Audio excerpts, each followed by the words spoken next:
This is Made for More Living with Johnny Jennings, powered by eXp Realty. Online at madeformoreliving.com. So, Johnny, I have some friends, and they're out shopping for a home. They're doing a bunch of showings with their realtor, and they show up to one house, and it's late at night, around 9 o'clock. It's dark outside. They open the door and go in. None of the lights work, and the realtor doesn't know what's going on. Yeah. Like the kitchen lights, the hall room lights, none of the lights are going on. Obviously, the security alarm is not turned on. So they call up the realtor of the person who's selling the home and say, hey, what's going on? And she goes, oh, they turned off the power. Sorry, I forgot to tell you about that. Can you come back another day? And so my friends, they're all bummed. They were looking forward to seeing this house. Yeah. And so you know what they do? They don't leave. They pull out their phones. The wife, the husband pull out their phones. The realtor pulls out their phones, and they turn on the flashlight, and they go to look at the house with their phones. So they're going through the kitchen, they're going through the bedroom, they're going through the backyard with their flashlights, hoping that none of the neighbors call the cops. Oh, that's a good point. That somebody's trying to rob the house. Squatters. How do you not leave the power on, though, especially if you're selling the home? No. Like, is that a precaution that people make if they've sold or if they've moved out of the home, right? They obviously unsubscribe to the newspaper, the magazine, stop Amazon delivery. Do they stop lawn care? Do they turn off the PG&E and the Wi-Fi and the internet? So there's so much here to unpack. First of all, why are your friends looking at houses at 9 o'clock at night? That's when their availability. It was a long day, and they wanted to pack in as many homes as possible. So it's dark out, and so they're looking at the home. So what I would recommend to people who are out looking at homes, one, limit it to 5 a day. I know you're trying to maximize the amount of time, but the houses after 5, they look all the same. They all look the same. You can't remember which one's what, and then you're going to end up going back and visiting it again to make sure it's the right house. So did you really save any time? Right. So, and then of course 9 o'clock at night, how are you going to look at the exterior of the home? Even if the utilities and stuff are on, like how do the eaves look? Is there any dry rot along the base? Like how do the fences look? Like it is a good idea to drive by, like do a drive by at night and just check out the neighborhood. Right. But 9 o'clock at night's a little late. And then as far as the utilities, this is a question we get all the time. Like it's just basically part of our listing presentation before we leave the house, or as we're like, I want to make sure that they know this stuff because it's come to bite us in the rear many, many times. And so what you need to do if you are considering selling your home, or if your house is on the market, you need to keep the utilities on. You need to keep the water, the gas, everything the internet? on. You don't need the internet on. No, okay. Because here's this. What about lawn care? What about landscapers? Keep it all going. Keep it all going, because that can be expensive if you're not living in the house. It can be, but it's going to end up here's the reason why.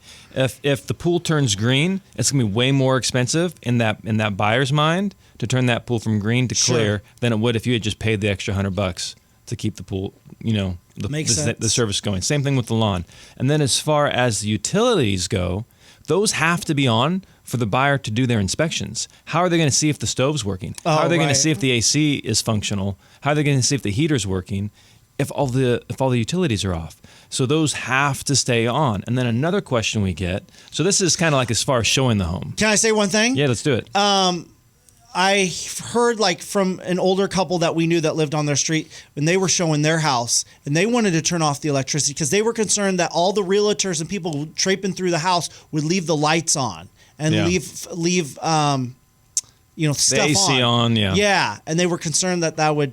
So they wanted to run over to the house, turn off the circuit breakers, and then turn them back on. But I know it sounds silly, but especially if you have older folks who are concerned about those kind of things. Well, if you're concerned about that, just voice that to your real estate agent, and then it's up to them to make sure that is emphasized with the people showing the property. Yeah. And then if you're going back over to turn off the power to the house, turn off the breakers, why don't you just turn the lights off? Yeah, it's true. Like I don't understand why you're killing the breaker. Well, sometimes when you're older, you have a little bit more nerves and fear of things. Absolutely. It's still their home, and makes sense. But yeah, I hear what you're saying. I'm not making fun of them, but that makes because again, when somebody's driving through the neighborhood, before they even get to your house, they're making a snap judgment. Do I want to live here?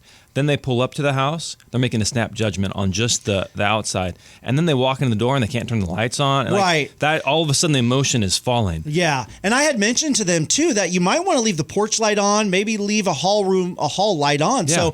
So, people don't think that the home is vacant, because you've had tons of stories where people come and they squat in the home because they know it's vacant. Well, I've I heard wouldn't lots say, of stories like I wouldn't that. say I have tons of stories, but there is one Some story. of your relatives have done that, right? Yes. And so, but the other thing too is make sure that you're keeping your mortgage current. Or if you don't have a mortgage. Do you have a choice? Some people are like, hey, I'm selling the house, or hey, it's in escrow. I don't want to make the next mortgage payment. You have to make the next mortgage payment. You're going to mess up a whole bunch of stuff in the process, and you still have to pay the mortgage. Right. Or let's say you don't have a mortgage, and you say, hey, I don't want to pay the property taxes because they're paid twice a year. I'm not going to be here for another 6 months. Why am I paying all of the property taxes? Yeah, I get that. It'll be prorated to you at the close, so you'll get that money back. So make sure that your utilities are on for the inspections, and just to make sure that everybody feels comfortable about it. That all the services that you're paying for, if it's pool, if it's lawn, make sure those remain intact, and make sure that your loan and everything is up to date.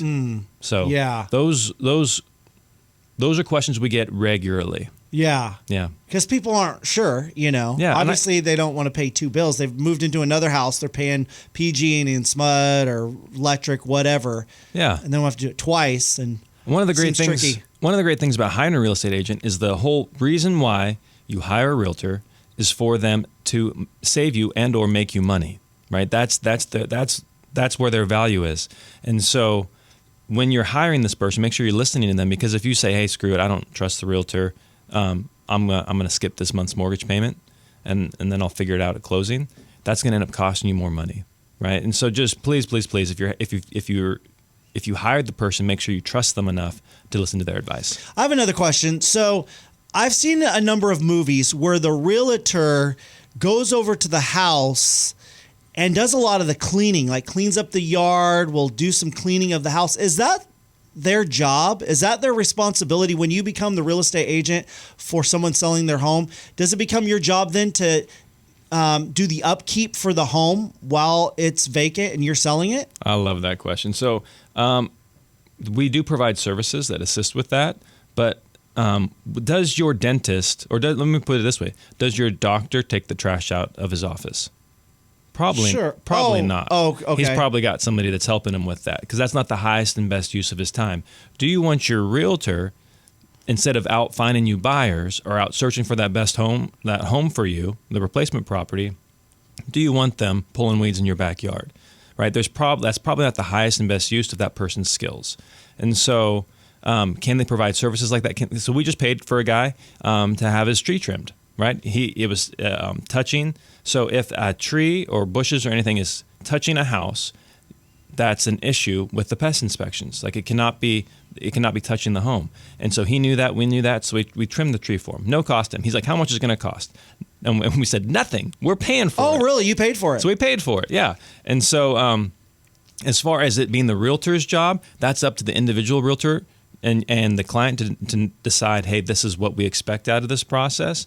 But as far as it being the realtor's job, I would steer clear from having your realtor focus on those activities, because those are more low-paying activities. Those are activities you could hire a cleaner, you can hire a gardener for, but it's really hard to find somebody who is good at social media marketing, who's good at digital marketing, who can promote your home, and that's what the realtor should be focusing their time on. Right. But I think maybe you know some realtors where you get into that situation where you drive by the house and the lawn hasn't been mowed, leaves have fallen, so the leaves need to be raked, and maybe there's a bunch of mail or packages being piled up and just stuff. Yeah. You got to hire somebody to do that, is what you're saying. So you got to make sure that that's getting done. Right? Yeah. Because that's where it can lead to squatters. That's where it can lead to other issues. That's where, like, somebody's walking up and there's a pile of mail and they're wanting to see the house. That doesn't exactly inspire confidence. And hey, this is somebody. I want to live here. Right? If you see a stack of bills, it's not. If you walk into a model home, you're right here locally, and somebody like a new builder, and you walk into a model home, do you see a bunch of bills on the right island in the kitchen? Right. No, it's not see a appealing. bunch of real estate cards. You see a bunch of real estate cards. And so to answer your question more directly, the role of the real estate agent is to help that client find the property if they're a buyer, or sell that property and broker that transaction. That's their job. It's not to negotiate after the close of escrow. So let's say the house is sold and now there's an issue with the pool. And The seller didn't disclose it. The buyer didn't know it existed. Everybody's blowing each other up. The sale is closed. The realtor's job is done. Legally, we cannot step in at that point. A lot of people think, hey, well, you were so helpful during the process. Why can't you help me now? We were brokering a transaction. There was paperwork involved, over 100 pages of paperwork. There's all these regulations that are at play. That has now closed. The book is closed, and it's up on the shelf. We cannot pull that book off the shelf. That is where you need to go into arbitration, mediation, or hire an attorney. And so as far as what a realtor's core job is, it's brokering that transaction. You wouldn't so let's say you buy a car from a car dealer. You work with a salesperson. You buy the car, and then all of a sudden you have an issue with it. The AC goes out, the window stops rolling up, something happens. Do you go back to that salesperson to say, hey, you sold me a faulty car, or hey, you didn't tell me that this didn't work on the car, or do you go to a mechanic, right? It's a different industry at that point. It's a different service. So, yeah, of course, you can always reach out to us if there's any issue. We want to make it right, but legally, we can't step in on your behalf because that's not what our license permits us to do. All right, good info. Like it. All right, when we come back, we're going to be talking about guaranteed offers. So, Matt, over the weekend, saw a family in my neighborhood packing up their U-Haul truck and moving out. They seemed very excited. I mean, I don't think our neighborhood's that bad, but they were just excited about what they were doing and the new beginnings that they had. And did you pitch in to help out? I definitely gave them a high five, Wow. which is what they were doing. But that's something that Jessica and Brian experienced when they were selling their home to retire out of state. They needed to make the most money possible because a large portion of their retirement funds was tied up in the equity in their home.